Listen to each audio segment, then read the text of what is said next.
At gaya nga ng paggayabang kahapon ni Senator Raffy Tulfo na pinatayan daw ang minority kahapon sa loob ng Senado. Pinatayan daw sila ni Senate President Alan Peter Cayetano ng Wi-Fi connection at aircon. Ngunit ayon sa Service Chief MPFS, totoo naman na nawala ng air condition. Pero ang may control nito ay ang GSIS, hindi si Senate President Alan Cayetano. At patungkol naman dito, sinasabi ni Raffy Tulfo na pinatayan daw sila ng Wi-Fi connection ay ayon sa MIS service. Hindi totoo na walang Wi-Fi. Mayroong connection.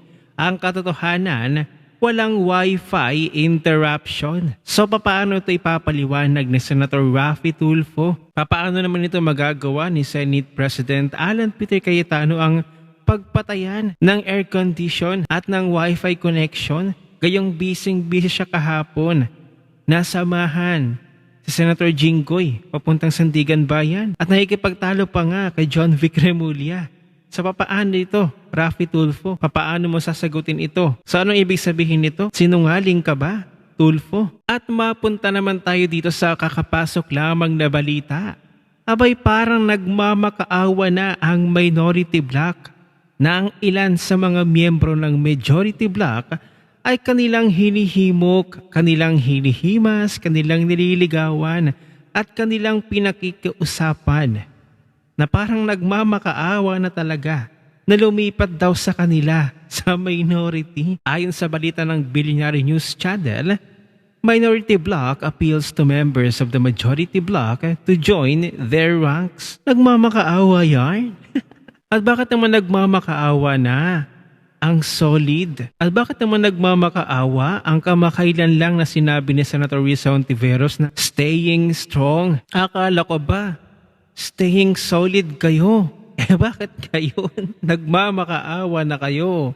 Nalipatan naman kayo ng ilan sa majority. Bakit? Natatakot na ba kayo dahil parating na ang June 4, ang araw ng investigasyon sa flood control sa Blue Ribbon? Samantala, heto yung sagot ni Senate President Alan Peter Cayetano sa magkapatid na Erwin Tulfo at sa lahat ng miyembro ng minority. Panoorin natin. You know, this is not a radio or TV program. This is not entertainment. This is the Senate of the Philippines. So we have to be more professional. Tama. Kung hindi ka lang Tulfo at kung hindi ng Tulfo si kapatid mong si Erwin, sinumbong ko lang kayo kay Tulfo eh. Diba? Pero ang reality is, because nandiyan kayo, because you have a strong voice, use it for the good of the country. Tama. Again, I will correct one senator who said that pag sila yung majority, mas maayos yung ebidensya, Nako. yung laktan ng ebidensya. Hindi trabaho po ng senator judge na maglata rin ng ebidensya. Trabaho po ito ng defense at saka po ng prosecution. Prosecution muna kasi ikaw yung na-accuse.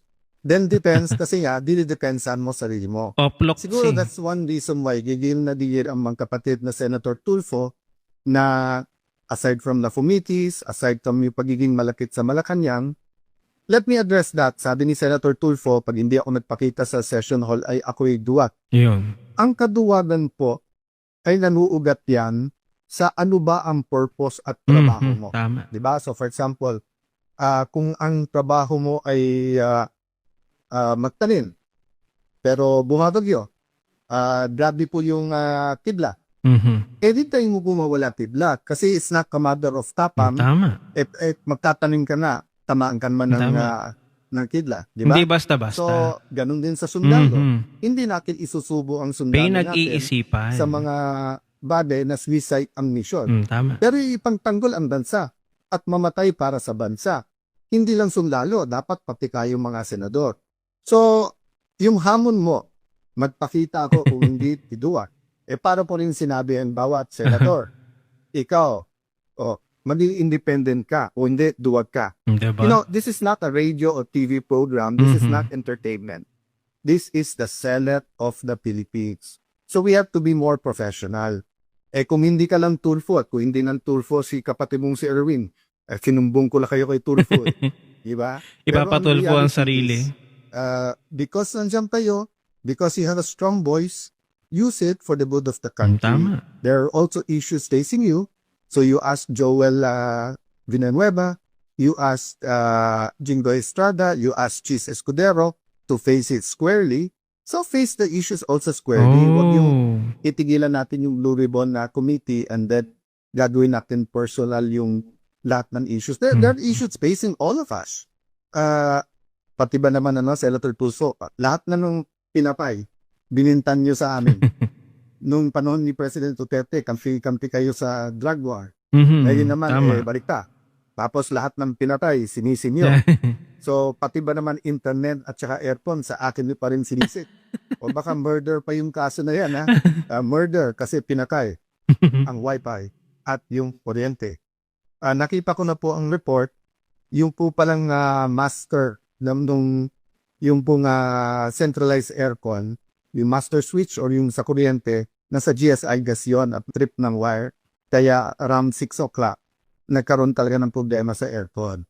So, hindi po namin gagawin sa inyo. I've always treated you well, whether I'm close to you or not, whether you're in the minority, majority, and I will continue to treat all of you well. But kayo ang namimersonal. Tama. Because kami, it has been one issue after the other, di ba? Hindi kami ang nagpakasok sa NBI sa Senado noong May 11. Hindi rin kami ang kumuha ng NBI na fully armado na pinaikutan ang Senado tapos pumasok pa sa Senado noong May 13. Hindi rin kami ang nag-walk out. So you keep saying fresh start. So ayun, nabumerang ang lahat ng sinasabi ng magkapatid na Erwin Tulfo at Raffy Tulfo laban sa majority at kay Senate President Alan Peter Cayetano. Bumalik sa kanila. Nag-bounce back. Yan, kaipalan kasi. Porque popular kayo sa taong bayan. Hindi naman kayo abogado kasi. Wala pa kayo talagang alam pagtungkol sa law. Eto pa si Senate President Alan Peter Cayetano ang inyong gaganituhin. Abogado ito. Tama ang sinabi ni Alan Peter Cayetano, no? Na kapag hindi kayo nagpunta dito bukas, sabi ni Raffy Tulfo yan, ha? Kapag di ka nagpunta dito bukas, duwag ka. Ha? Tama naman sinabi ni Alan Peter Cayetano na porque hindi ka nagpunta bukas, duwag ka na. Hindi naman po pwedeng ganun. Yung mga hamon-hamon na yan ay pinag-iisipan. Hindi yan basta lang kumagat ka sa hamon ng isang oplok na senador. Gayon naman pala ay dawit pala sila. May kakaharapin palang magkapatid na ito. Hindi natin alam kung ano yung sinasabi ni Alan Peter Cayetano. Baka ito'y patungkol sa flood control, hindi kaya? At saka ano na nangyari sa 11 minority oplok? Akala ko ba'y solid kayo? Bakit ngayon nagmamakaawa na lang kayo, nalipatan kayo ng majority? Dapat panindigan ninyo yan. May nalalaman pa kayong pa-walk out.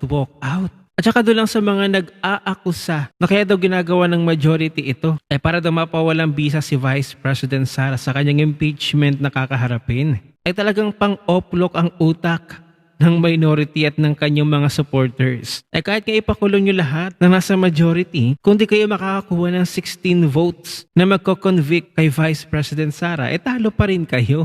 Same thing with the Senate presidency. Hanggat hindi kayo makakabuo ng 13, ay hindi ninyo mapapalitan si Senate President Alan Peter Cayetano. Ganun lang kasimple. At sa ginagawa ninyong pangigipit ngayon sa majority, ay malabo na mabuwag pa ang Brave 13 na ito sa majority at never silang lilipat sa minority. Ngayon pa, na ginigipit sila. There's nothing to lose para sa tao.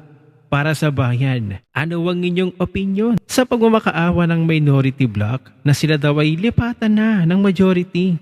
Baka naman. Baka makabuo daw ng 13 para mapalitan si Alan Peter Cayetano.